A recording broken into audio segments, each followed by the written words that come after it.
I think it's helpful with respect to the epic poem which we know as Beowulf to consider its unknown author is an Anglo-Saxon writing presumably before at least the year 1000 AD. That it deals with the Scandinavian southern region of Sweden, the home of the Geats, and that our writer has competing worldviews perhaps teeming in his mind, the worldviews of the Anglo-Saxons, the Scandinavian pagans, and then the Judeo-Christian framework that is so welcome to our own ears here in 2017 AD.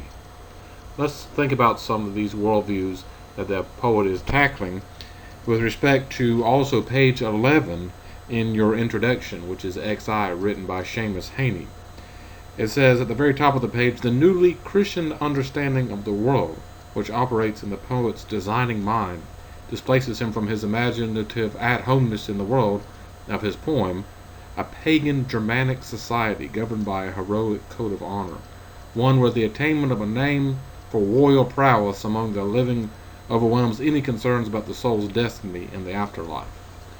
So, to break that down further, let's go to an understanding of that pagan worldview and heroic culture.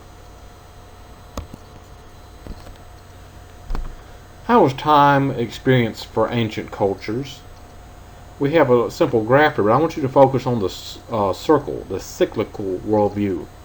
Many times throughout this our few weeks together, I'm going to harken back to this simple diagram with cyclical or cycle or circle worldview in terms of time and being a person, a human, an individual or society member in time, with the ancient worldview of the cyclical, or what I'm going to call in the next slide, Judeo-Christian worldview, which is linear, aligned, a past, present, future. So what is ancient worldview in terms of a cyclical pagan worldview? Well, individualhood or personhood is not that important. It's part of being aligned with fate. Think of fate with a capital F, or the word weird that we had in our notes, W-I-Y-R-D. So individual honor or code is not all that important, as is society or living in line with what the god or gods have fated or preordained that one do. Just like the cycles of the seasons outside, we think of 4 seasons, spring, summer, winter, and fall.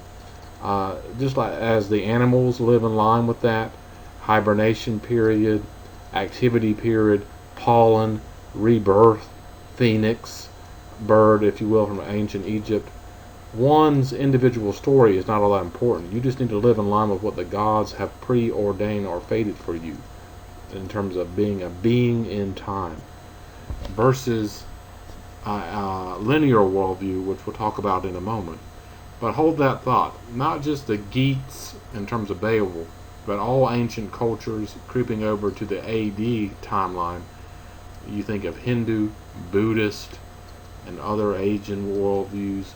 You think of the worldviews of Native Americans and the worldviews of those in the Persian and Arabian areas, all as this cyclical worldview, living in line with the sequence of things. Society more important than the individual story. The god or gods more important. Let's move on to the only unique worldview in terms of the Judeo-Christian worldview, how it's qualitatively different. Again, on page 11 in our text, in the introduction, I should say, Roman numeral XI, we are given evidence that the writer of Beowulf is being sort of considerate of the newer Judeo-Christian worldview. What does Judeo-Christian mean? In simple terms, just sort of Judeo means like the Old Testament. Christian means the New Testament. So we have here, how do those combine to make a worldview? I would argue that Judeo-Christian worldview is the only ancient and then creeping over to modern worldview where things are not cyclical, where past, present, and future are important. In the ancient worldview, from the last slide, things are big in fate, destiny, weird, Things are big for the ancient Greeks, for example, as another ancient culture, in terms of the mind, the mind's eye, seeing, perception, intuition, and living in line with faith. Whereas Judeo-Christian worldview is not so much sight metaphors, but speech metaphors. Just like the way that the Garden of Eden story rolls out. And God said, and God said, and God said.